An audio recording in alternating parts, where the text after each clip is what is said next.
안녕하세요. 화상관의 홍익불변호사입니다. 이번 시간에는 서울회생법원의 항고심에서 면책 불허가에 대해서 파기 결정한 사례 이제 케이스 6번째입니다.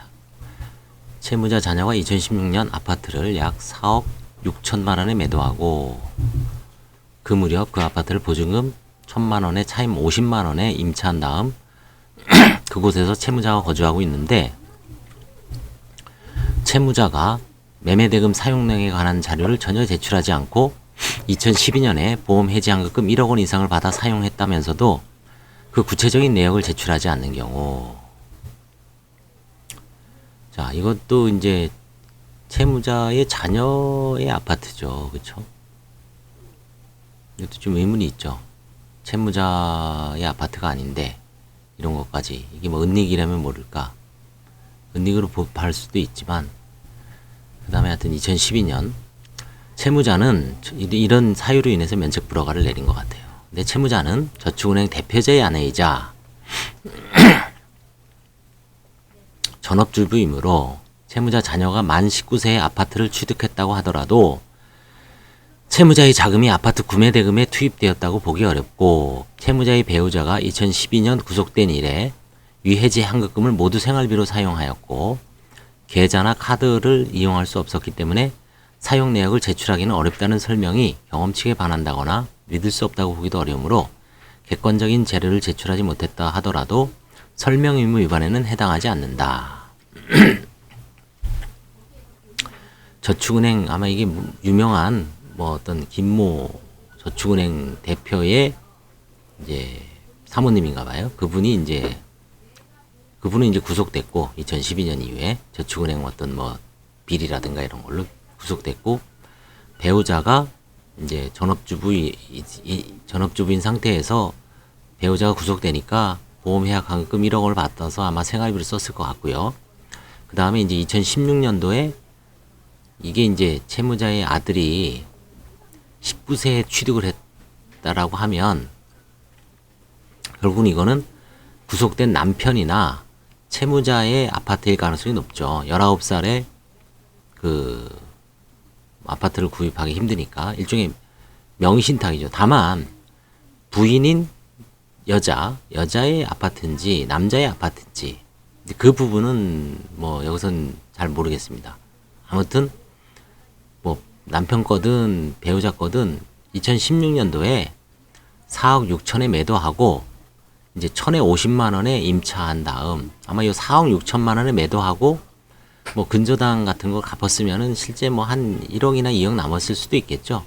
근데 그것도 아마 제가 보기에는 남편이 구속되고 뭐 생활비로 썼을 가능성이 크죠. 그렇죠? 그런 상황에서 이제 파산이 들어오니까 과거의 어떤 처분한 재산에 대해서 이걸 은닉했다라고 본 것 같아요. 아니면 뭔가 설명이 불충분하다. 이제 여러 가지 사정을 참작을 한 거죠. 그 보험은 아마 생활비로 썼을 것 같고 이런 분들 특성이 뭐 갑자기 몰락했다 그래서 소비를 확 줄일 수 있는 게 아니죠. 1,000만 원 쓰던 사람들이 100만 원을 소비를 줄이진 않죠. 1,000만 원 쓰던 사람은 뭐 900, 800 쓰면서 계속 빚은 늘어나죠. 900, 800, 700, 600 뭐 이렇게 해서 줄여가지 갑자기 1,000만 원에서 100만 원 10분의 1로 줄일 수 있나요? 그죠? 죽기 전에는 어떤 식이든 끌어모아서 뭐 어떤 집을 자산을 처분한다든지 아니면 보험을 해약한다든지 아니면 뭐 카드를 대출 받다든지 론을 받다든지 뭐 이것저것 사람이 위기에 몰리면 본능이 발동해서 끌어모아서 쓰기 마련이죠. 합리적으로 이제 오늘 1,000만 원인데 망했어. 100만 원만 쓰자. 불가능하죠. 그렇죠? 그러면 사실 뭐 파산제도도 필요 없죠. 그렇죠? 그 정도로 이렇게 칼같이 안 되기 때문에 인간이죠. 그래서 이제 그게 무너지면 뭐 하여튼 비상이죠. 배우자는 구속되면 뭐 변호사비도 몇 천만 원 들어갈 거 아니에요. 그렇죠? 이분 뭐 큰 저축은행 대표였으니까. 그런 거 놓고 보면 뭐 변호사비도 들어갔고 그 다음에 애들 만약에 뭐 학교를 간다 뭐 유학을 간다 뭐 누구하고 뭐 결혼해서 산다 해도 그 소비를 줄이는 게 쉽진 않죠. 그런 상황 속에서 아마 다 소비가 됐을 거라고 이제 추정을 하는 거죠. 이제 그거에 대해서 제대로 설명을 못하니까 관제인은 설명의무 위반에 해당한다라고 해서 면책 불허가를 내렸는데 이제 항고심에서는 봐준 거죠.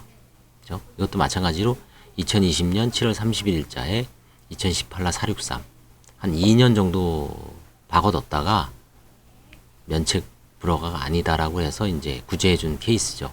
실제 케이스는 2016년이나 1심은 2016년이나 17년쯤으로 예상되죠.